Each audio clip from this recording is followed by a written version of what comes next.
Bueno, esto empieza evidentemente por malas decisiones, ¿verdad? O sea, no estamos a la altura de las circunstancias que nos permiten elegir, es decir, saber quiénes nos van a gobernar. Ujú. Y yo creo que esto se inscribe dentro de un contexto amplio, que es el contexto de que la gente no está bien informada, ¿no?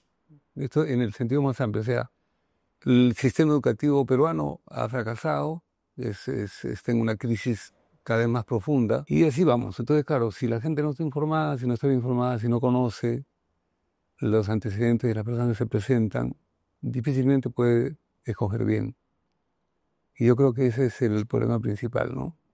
Entonces uno dice, bueno, uno está despreciando un poco las posibilidades de elección que tiene la mayoría, pero es que es verdad, o sea, si no hay un conocimiento, pues si no tú no te puedes explicar, o sea, por qué la gente a propósito votaría por una alternativa que sabemos que le va a hacer mal.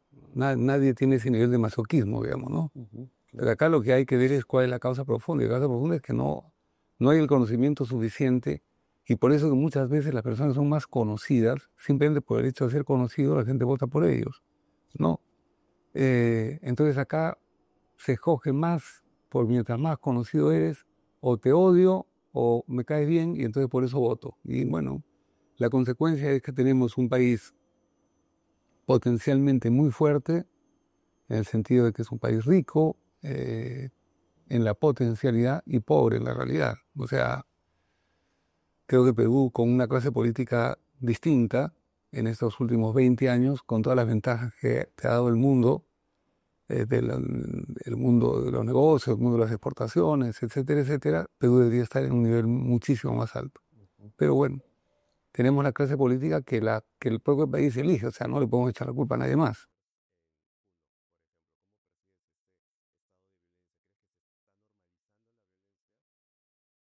¿Qué ha cambiado de la época del terrorismo, de la época del conflicto armado? ¿Qué ha cambiado en el Perú hoy?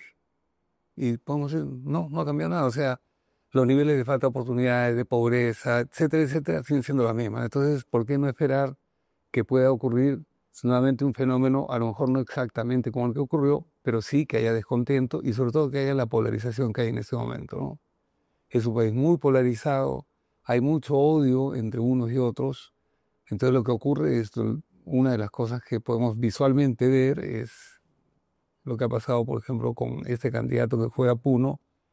Y bueno, si la policía no lo cuidaba, quizás lo iban a minimizar, ¿no? O sea, ese nivel de separación, de distancia que hay entre las diferentes culturas del Perú y que, claro, se aumenta cuando las posiciones son tan diametralmente opuestas. Parece que cada uno pensara solamente en el capital propio que puede generar. Estoy pensando en los políticos que están de candidatos, en lugar de pensar en un poco lo que requiere el país, lo que necesita el país. Claro. O sea, Ujú. el diagnóstico no es bueno, el diagnóstico es malo, yo creo que lo que viene no va a ser mejor que lo que tenemos y lo que debemos esperar es que la situación no siga empeorando porque es una pena que un país con tal potencialidad desaproveche así sus opciones, ¿no?, de Claro. desarrollo.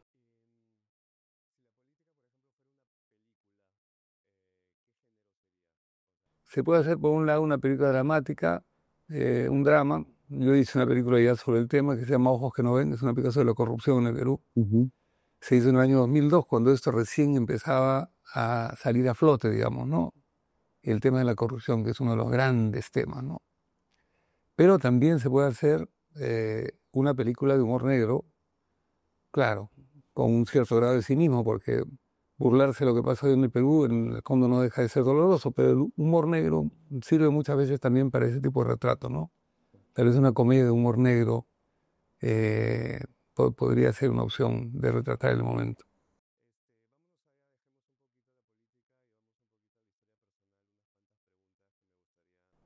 Yo he sido un niño eh, no particularmente feliz, o sea, no recuerdo mi infancia como una etapa muy feliz, no porque pasara nada especial, pero sí he tenido pues, mucho amor de parte de mi familia, o sea que no he tenido ese tipo de problemas. Sin embargo, siempre me he escapado un poco de la realidad. Yo cuando era niño Ujú.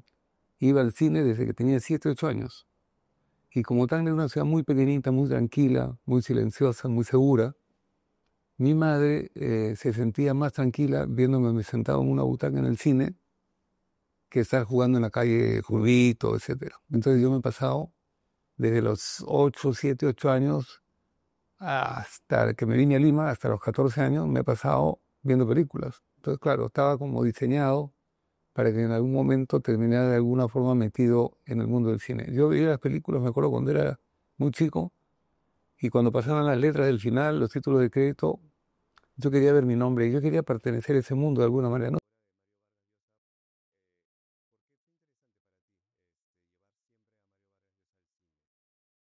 Y cuando yo cumplí 16 años, si no recuerdo mal, llegó a mis manos La ciudad de los perros, y eso fue un cambio radical en mi relación con la literatura. ¿Por qué? Porque La ciudad de los perros era una novela que contaba la vida que yo vivía, o sea, hablaba de calles por las cuales yo caminaba, los problemas que tenían los personajes eran problemas que yo sentía cercanos, eran estudiantes, yo era estudiante, es decir, me parece que la vida estaba muy conectada a la literatura. Entonces fue fundamental Vargas Llosa. A partir de ese momento me volví un lector voraz. Entonces Vargas Llosa ha sido muy influyente. Le he hecho un pequeño homenaje en Tinta Roja y he adaptado dos películas.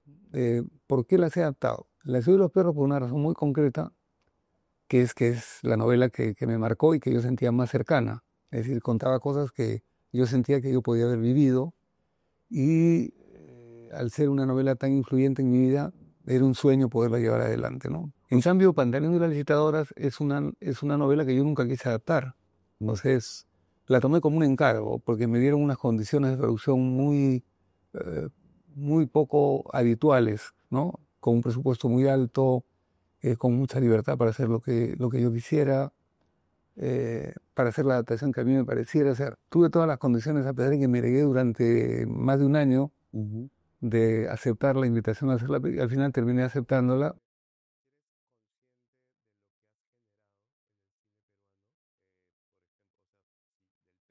Sería pues pecar de modestia no reconocer que hay una trayectoria, pero te confieso que eso ha ocurrido un poco a partir del año 2014, ¿no? Cuando me dieron el Premio Nacional de Cultura, porque el cine había estado como un poco lejos de la cultura, o sea, había sido como medio discriminado, ¿no? De la cultura, ¿no?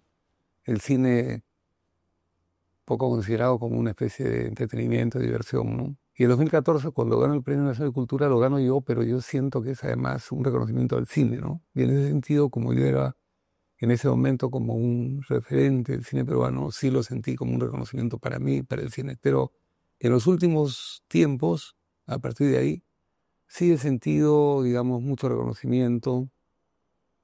Justo hace pocos días me invitaron a una función de tinta roja en la Biblioteca Nacional, que me quedé sorprendido de ver una sala de 300 personas casi llena y el interés y el afecto de la gente que no se iba, un conversatorio interminable.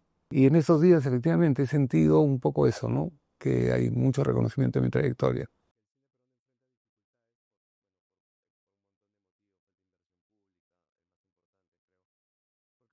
Porque yo creo que en el Congreso actual, por ejemplo, que es quien tendría que hacer esa ley, no hay una real conciencia de la importancia que tiene el cine como ha ocurrido en otros países, como está ocurriendo en Chile, en Argentina, en general en el mundo.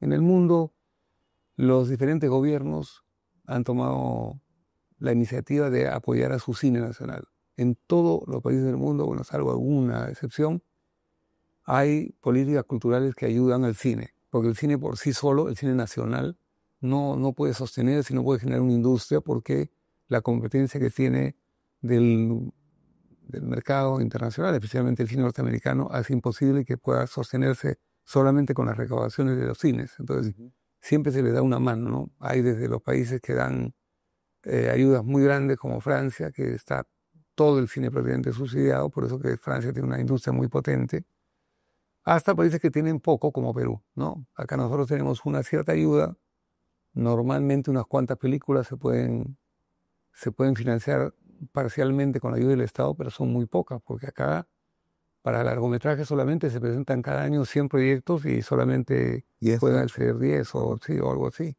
Entonces, claro, se queda muchísima gente fuera, ¿no? Eh, Se necesita evidentemente una mejor ley.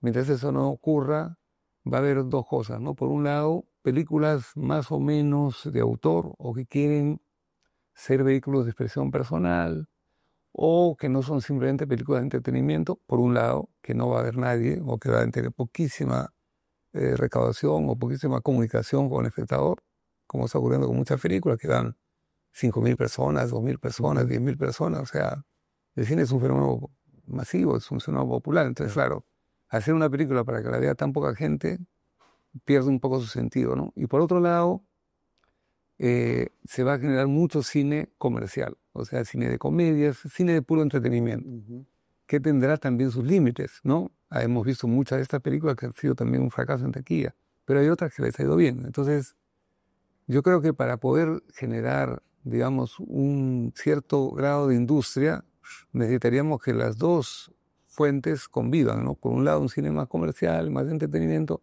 y por otro lado, un cine que sea más de expresión autoral, que pueda hacernos vivir y reflexionar sobre cosas que están pasando en el país. Y para eso se necesita obligatoriamente una ley de cine que ayude de una manera más eficaz a la producción cinematográfica.